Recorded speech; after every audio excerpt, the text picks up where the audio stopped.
आपलं ओमॅड चुकीच्या मार्गाला जाऊ नये यासाठी कोणत्या चाचण्या घ्यायच्या या चाचण्यांविषयी मी आज आपल्याला थोडक्यात सांगणार आहे. जरी वजन योग्य कमी होत असेल तर तुम्हाला नेमका किती फरक पडतोय हे जर तुम्हाला व्यवस्थित पाहायचं असेल तर चाचणी नंबर 1.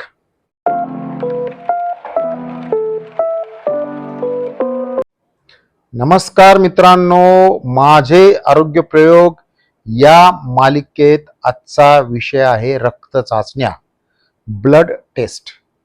आपणास माहित आहे दिवसातून एकदा जेवा व ठणठणीत राहा ही आपली जीवनशैली आपणास करावायची आहे. अनेक लोक आज मोठ्या प्रमाणावर ओमॅड म्हणजे 1 मील डे करत आहेत, परंतु प्रत्येक जण आपापल्या पद्धतीने आहार डिझाईन करत आहे. मी सुद्धा आहाराचे 1-2-4 व्हिडिओ माझ्या यूट्यूब चॅनलला टाकलेले आहेत, परंतु असे अनेक लोक आहेत की जे माझ्यापर्यंत पोहोचत नाहीत परंतु हा उपवास करत आहेत. मग मला अचानक कोणीतरी भेटतं तर त्यांच्यासाठी एक छोटासा व्हिडिओ करण्याची माझी बऱ्याच दिवसाची इच्छा होती, ती म्हणजे रक्त चाचण्या. ज्यावेळेला आपण ओमॅड करता, दिवसातून एकदाच जेवायला सुरुवात करता, तर त्याचा आपल्याला नेमका किती फरक होतोय हे सुद्धा पाहणे आवश्यक असते. आपलं ओमॅड चुकीच्या मार्गाला जाऊ नये म्हणून सुद्धा आपण ओमॅड कसं पुढं प्रोग्रेस करावं हे सुद्धा आपल्याला आवश्यक आहे.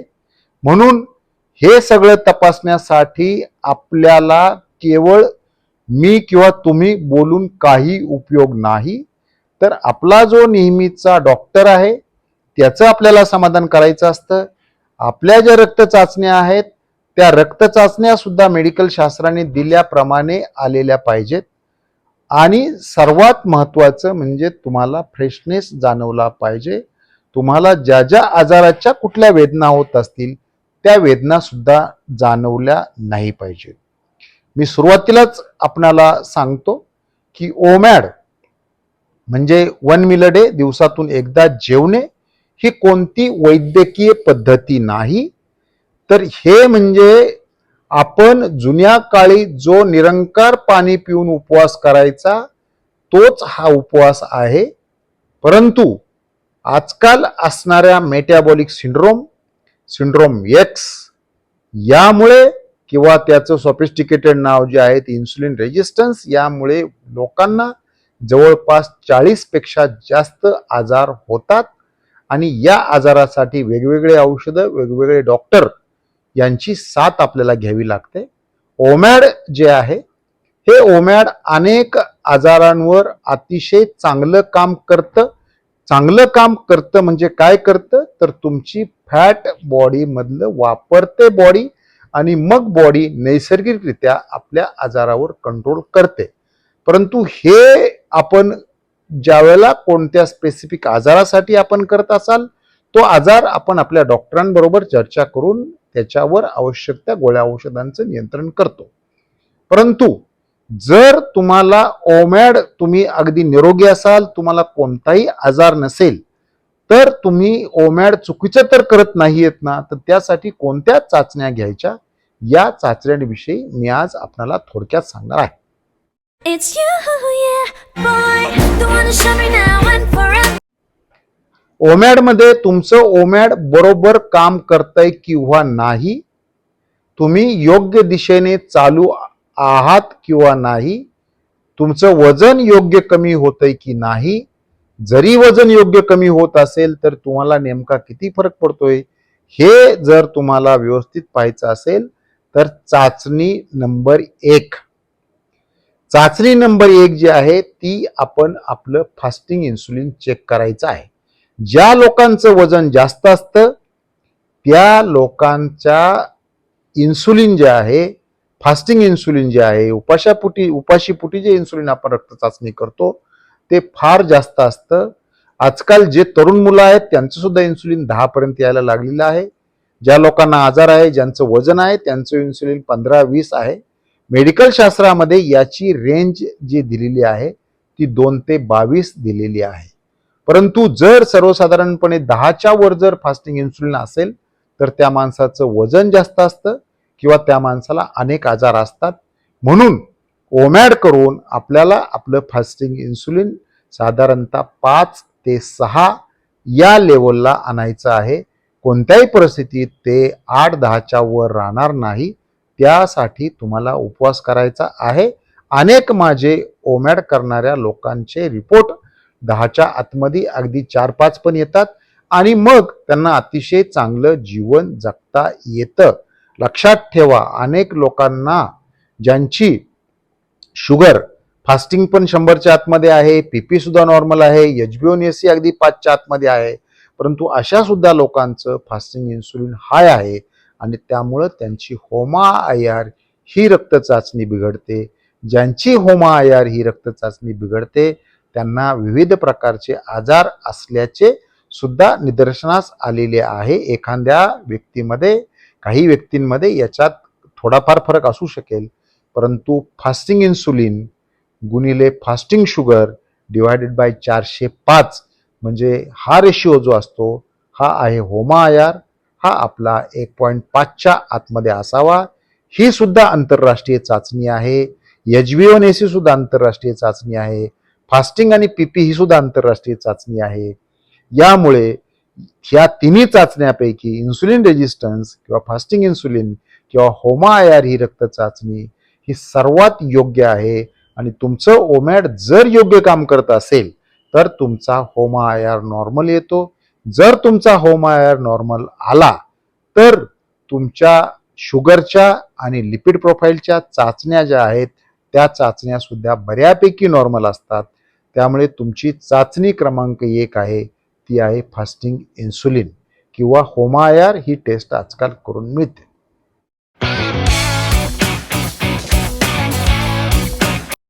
चाचणी क्रमांक 2.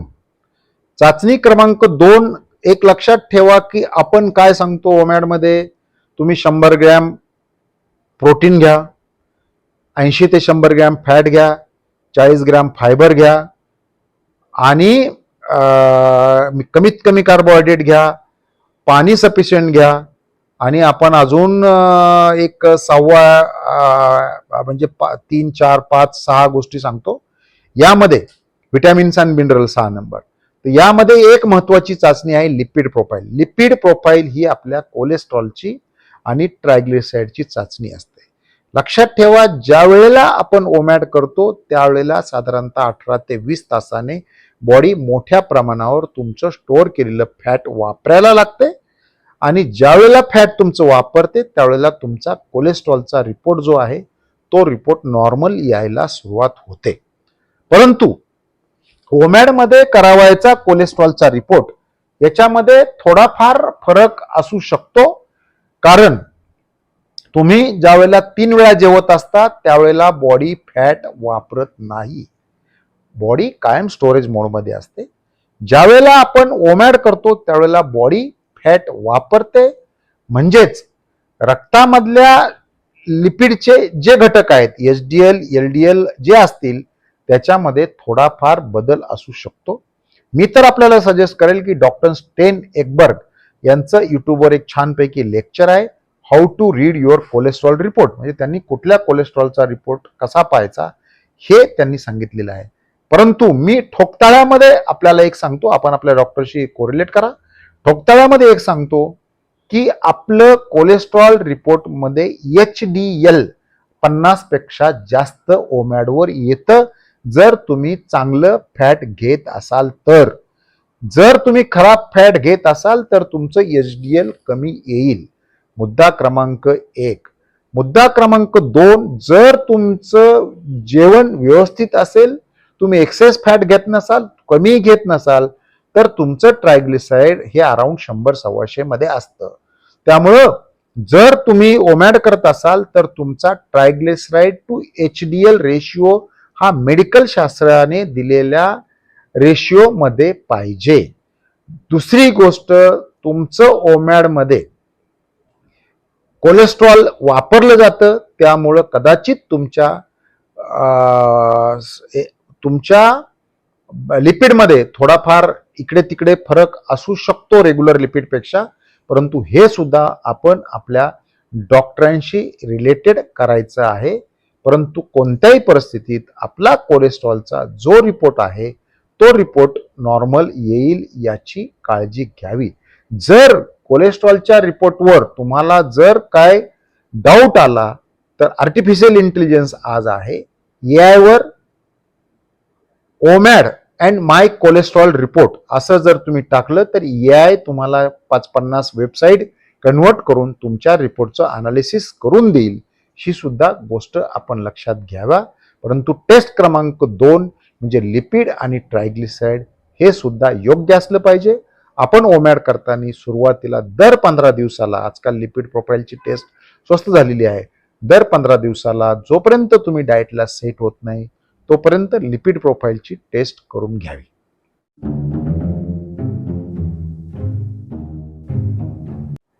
मुद्दा क्रमांक 3 किंवा टेस्ट क्रमांक 3, तिसरी जी टेस्ट आहे ती एक मला आपल्याला सुचवावी वाटते, ती म्हणजे युरिक ऍसिड.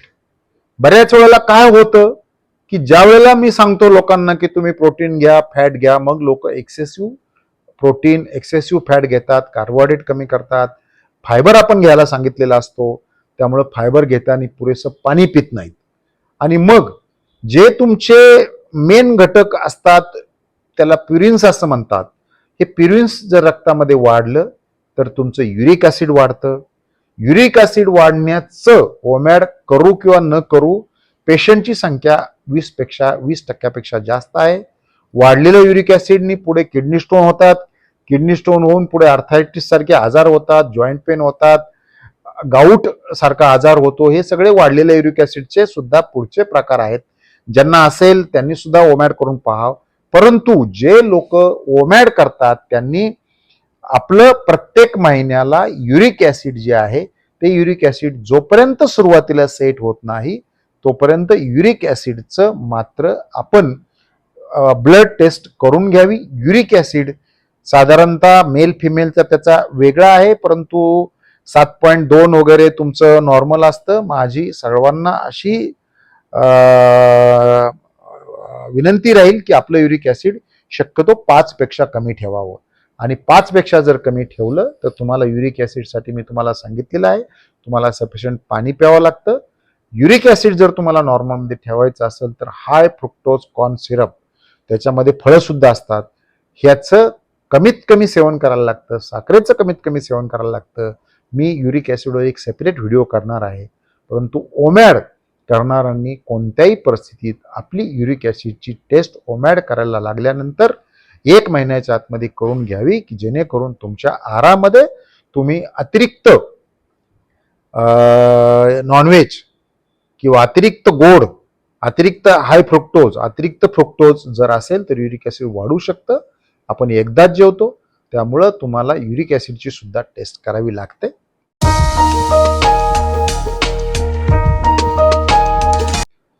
दुसरी महत्वाची गोष्ट आहे की जर आपण ओमॅड करत असाल तर टेस्ट नंबर 4, मी व्हिटॅमिन आणि मिनरलचा आपल्याला सेपरेट व्हिडिओ टाकलेला आहे. माझी आपल्याला अशी विनंती राहील की व्हिटॅमिन आणि मिनरलचे सप्लिमेंट आपण घेत असतो, तथापि व्हिटॅमिन B12 आणि व्हिटॅमिन D3 ची टेस्ट सुद्धा आपण मधून अधून करून घ्यात जावी. कारण व्हिटॅमिन D3 हे तुमच्या इम्युनिटीच्या दृष्टीने महत्वाचं आहे, व्हिटॅमिन B12 हे सुद्धा तुमच्या इम्युनिटीच्या दृष्टीने महत्वाचं आहे. त्यामुळे व्हिटॅमिन B12 आणि D3 ची टेस्ट सुद्धा तुम्ही करून घ्यावी. ही टेस्ट तुमच्या रेग्युलर मेडिकल चेकअपला केली तरी चालेल.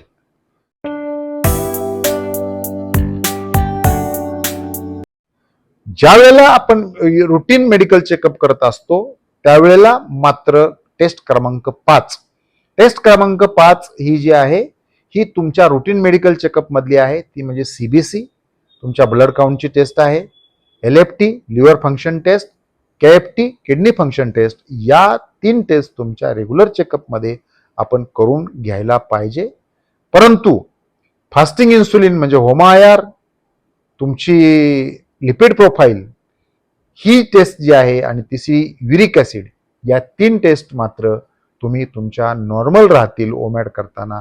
ही गोष्ट लक्षात ठेवा, जेणेकरून आपल्याला चांगलं जीवन जगता येईल. आजकाल तुम्ही कोणतीही टेस्ट जर केली आणि त्या टेस्टमध्ये कदाचित तुम्हाला काही शंका असेल तर त्या टेस्ट बाबत आपण AI म्हणजे आर्टिफिशियल इंटेलिजन्स जे गुगलवर टाकलं किंवा आजकाल त्याची वेगवेगळी सॉफ्टवेअर आहेत, त्या सॉफ्टवेअर जर वाचलं तर ज्या तज्ज्ञांनी, ज्या रिसर्चरनी, ज्या वेबसाईटनी त्याचं अनालिसिस केलेलं आहे, त्याचं अनालिसिस शॉर्टमध्ये एक 8-10 ओळीत येतं. तेही पहा. आपल्या डॉक्टरांचा नियमितपणे सल्ला घ्या, परंतु कोणत्याही परिस्थितीत मोघमपणे ओमॅड करून तुमचं वजन केवळ कमी होतंय, तुम्हाला फ्रेशनेस वाटतोय म्हणून आपल्या रक्त चाचण्यांकडे कोणत्याही परिस्थितीत दुर्लक्ष करायचं नाही. कोणत्याही परिस्थितीत आपल्या डॉक्टरांच्या सल्ल्याकडे दुर्लक्ष करायचं नाही.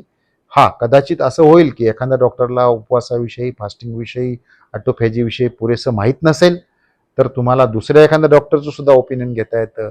फास्टिंग एक्सपर्ट्स काही डॉक्टर आहेत, त्यांचं ओपिनियन घेता येतं. परंतु कोणत्याही परिस्थितीत आपल्या या 3 रक्त चाचण्या नॉर्मल असतील आणि मग याच्यामध्ये जर काही वेगळं निघालं आपल्याला, तर तुम्हाला इतर ज्या रक्त चाचण्या आहेत डिटेलमध्ये, जसं तुमचा कार्डियकच्या काही चाचण्या आहेत ज्या डिटेल करतात, त्यामध्ये तुम्हाला जाता येतं. परंतु कोणत्याही परिस्थितीत या रक्त चाचण्या ज्या आहेत, या रक्त चाचण्या नॉर्मल ठेवा. इतर रक्त चाचण्या ज्याप्रमाणे तुम्हाला आजार असतील त्याप्रमाणे तुमच्या डॉक्टरांचा सल्ला घेऊन त्या सुद्धा सुरू करायच्या आहेत. वजन ओमॅडमुळे दिवसाला 400 ग्रॅम कमी होतं सर्वसाधारणपणे. परंतु जर एक्सेस कार्बोहायड्रेट असेल, एक्सेस फॅट असेल, तर तुमचं वजन कमी होण्याच्या प्रमाणात इकडे तिकडे बदल होऊ शकतो. हे सगळं करण्यासाठी या तुमच्या चाचण्या ज्या आहेत, या चाचण्या तुम्हाला नॉर्मल ठेवायला लागतील. या रक्त चाचण्या आजकाल जवळपासच्या लॅबला करून भेटतात, त्या करा आणि अतिशय चांगलं जीवन आपल्याला जगता येईल. त्याबाबत आपण नेहमी आपल्या ओमॅडबाबत आपण ओमॅडचं चांगलं फॉलोअप करा. मी ओमॅडचं गेले 4 वर्षापासून करतो.